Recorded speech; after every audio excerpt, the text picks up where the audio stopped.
You're about to listen to Advice to Youth by Mark Twain.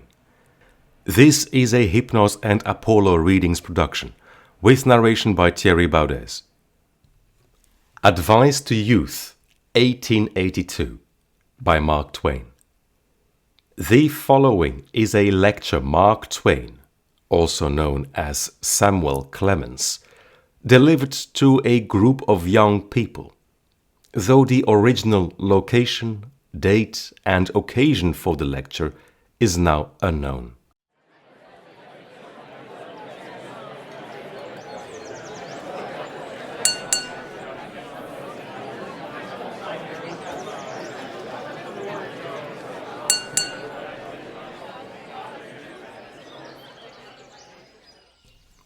Being told I would be expected to talk here, I inquired what sort of talk I ought to make. They said it should be something suitable to youth, something didactic, instructive, or something in the nature of good advice. Very well. I have a few things in my mind which I have often longed to say for the instruction of the young. For it is in one's tender early years that such things will best take root and be most enduring and most valuable. First, then, I will say to you, my young friends, and I say it beseechingly, urgently, always obey your parents when they are present. This is the best policy in the long run, because if you don't, they will make you. Most parents think they know better than you do, and you can generally make more by humoring that superstition than you can by acting on your own better judgment. Be respectful to your superiors, if you have any, also to strangers, and sometimes to others. If a person offend you, and you are in doubt as to whether it was intentional or not, do not resort to extreme measures. Simply watch your chance and hit him with a brick. That will be sufficient. If you shall find that he had not intended any offense, come out frankly and confess yourself in the wrong when you struck him. Acknowledge it like a man and say you didn't mean to. Yes, always avoid violence. In this age of charity and kindliness, the time has gone by for such things. Leave dynamite to the low and unrefined. Go to bed early, get up early. This is wise. Some authorities say get up with the sun. Some say get up with one thing, others with another. But a lark is really the best thing to get up with. It gives you a splendid reputation with everybody to know that you get up with the lark.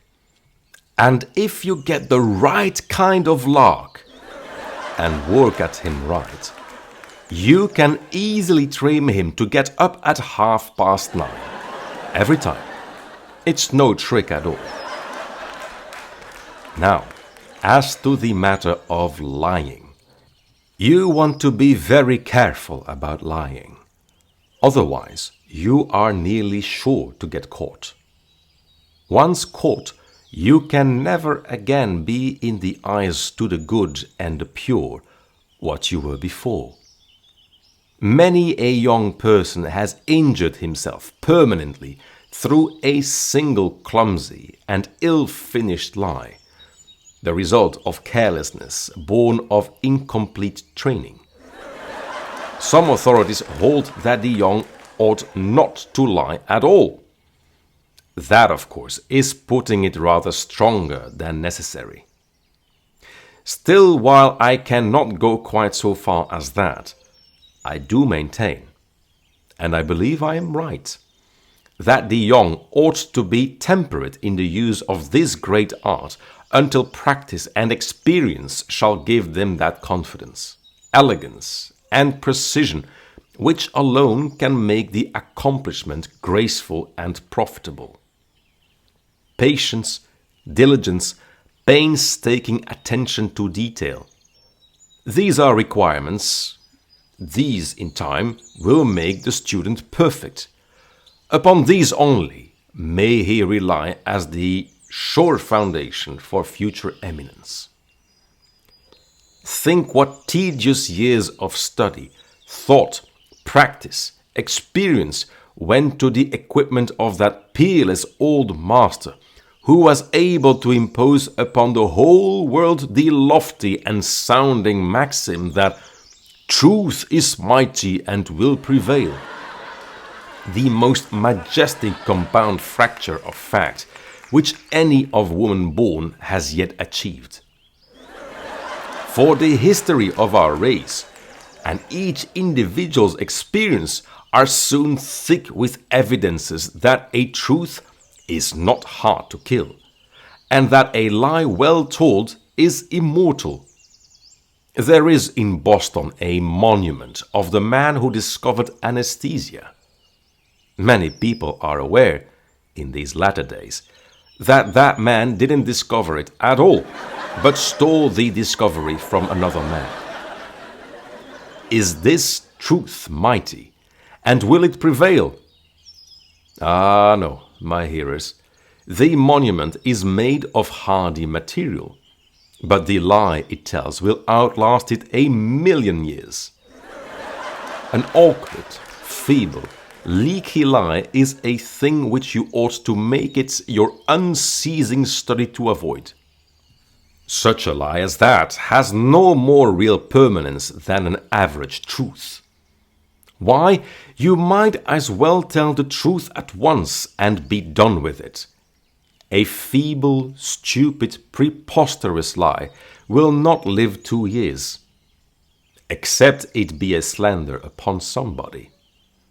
It is indestructible, then, of course, but that is no merit of yours. A final word. Begin your practice of this gracious and beautiful art early. Begin now. And if I had begun earlier, I could have learned how. Never handle firearms carelessly. The sorrow and suffering that have been caused through the innocent but heedless handling of firearms by the young.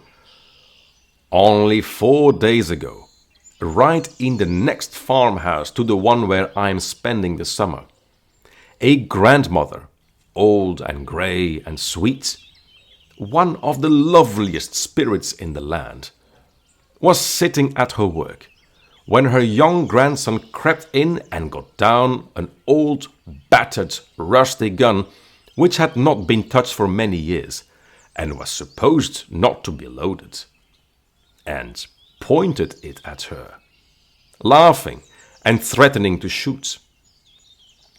In her fright, she ran screaming and pleading toward the door on the other side of the room. But as she passed him, he placed the gun almost against her very breast and pulled the trigger. He had supposed it was not loaded. And he was right, it wasn't. So there wasn't any harm done.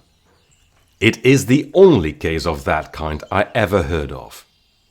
Therefore, just the same, don't you meddle with old unloaded firearms.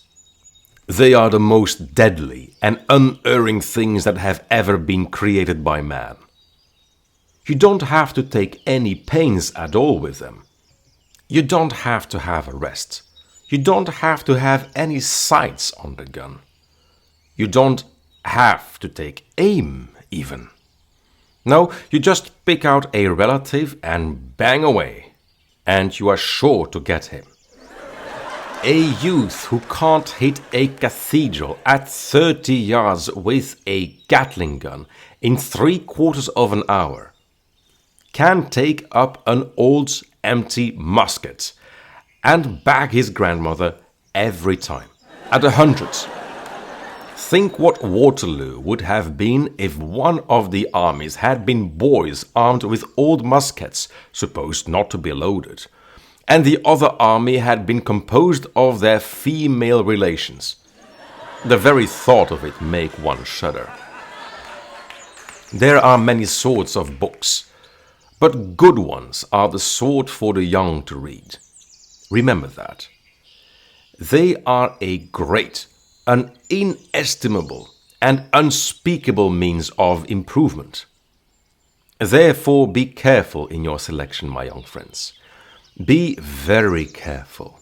Confine yourselves exclusively to Robertson's sermons, Baxter's Saints' Rest, The Innocents Abroad, and works of that kind. But I have said enough. I hope you will treasure up the instructions which I have given you, and make them a guide to your feet and a light to your understanding. Build your character thoughtfully and painstakingly upon these precepts, and by, when you have got it built, you will be surprised and gratified to see how nicely and sharply it resembles everybody else's.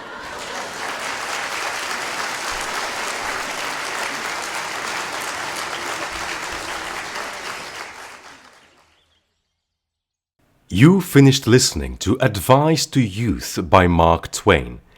This is a Hypnos and Apollo Readings production, with narration by Thierry Baudès. Thank you for listening.